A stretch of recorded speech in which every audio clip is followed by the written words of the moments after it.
আসসালামু আলাইকুম। প্রথম রোজার ইফতারের আয়োজনের ভিডিওটা আজকে রেডি করলাম।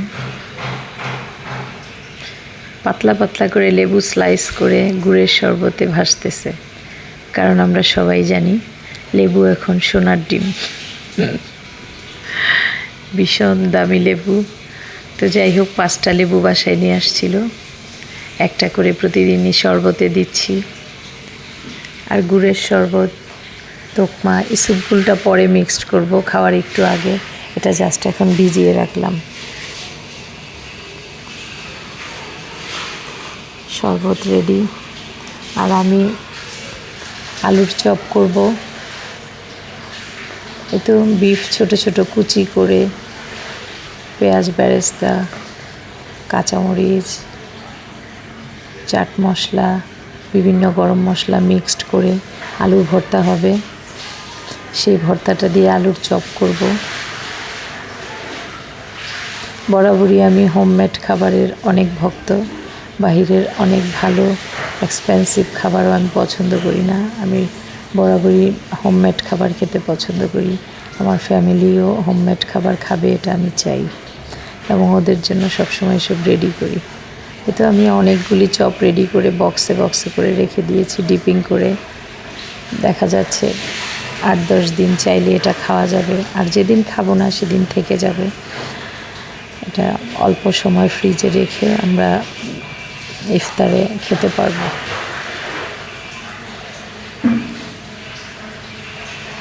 আলুর চপটা খুবই মজা হয়েছিল, খুবই। যে কেউ আমরা বিফ বা চিকেন মিক্সড করে এই চপ করতে পারবো।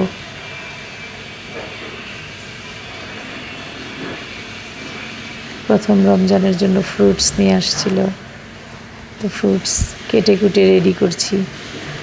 পেঁপে, সবুজ আঙ্গুর, আর একটা দই নিয়ে আসছিল, দই চিড়া খাওয়ার জন্য।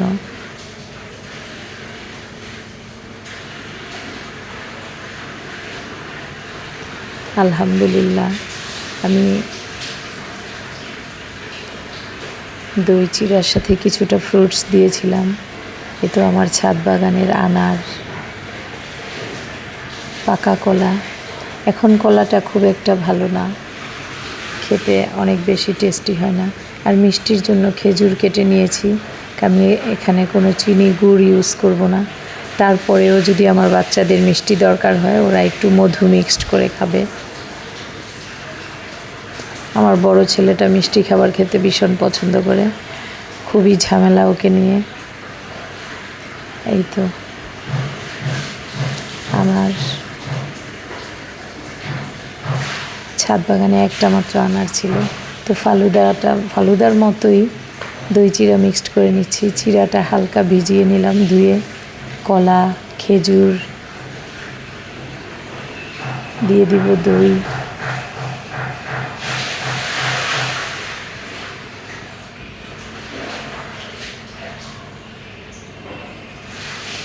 রমজান মাসে দই খেতে আসলে ভালো লাগে। সন্ধ্যার পরে একটু দই খেলে ভিতরটা একটু স্বস্তি লাগবে সবারই। যদিও এবারকার রোজা খুবই শান্তিপূর্ণ, গরমও না ঠান্ডাও না, খুব দারুণ একটা নাতিশীতোষ্ণ ওয়েদার চলছে। এই তো আমার ছাদ বাগান থেকে ফ্রেশ বেদানা দিয়ে দিলাম। এত চমৎকার কালার, খুব ভালো লাগছে। নিজ গাছের বলে কথা।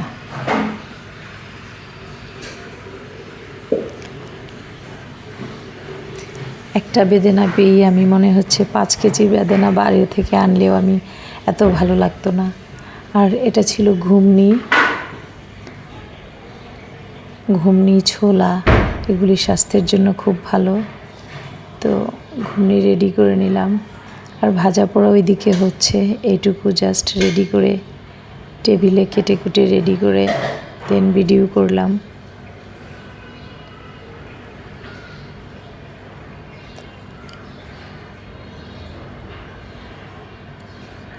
প্রতিদিনই মন চায় যে ইফতারে যদি কোনো একজন গেস্ট থাকে অনেক ভালো লাগবে।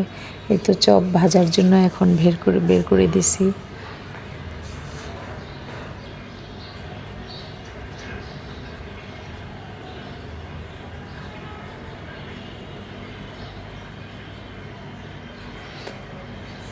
আমার মতো করে যে কেউ চপ করে নিতে পারেন রেডি করে, খুবই ভালো লাগে এটা। আমার ছেলেরা খুব পছন্দ করছে। ওরা যেটা পছন্দ করে সেটাই আসলে আমার ভালো লাগে, সত্যি কথা।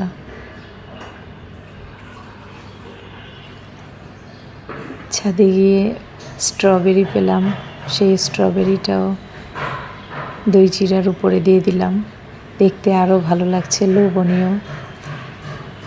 এই তো ছোলা রেডি করে ছোলার সাথে আমার ছাদ বাগানের পুদিনা পাতা দিয়ে ডেকোরেট করে দিলাম। এই তো সাইডে একটু রেখে দিয়েছি, চপের সাথে যে কেউ চাইলে খেতে পারবো। এই তো আমার বিফ পটেটো মিক্সড চপটা, এটার সাথে কিছুটা পুদিনা দিয়ে দিলাম।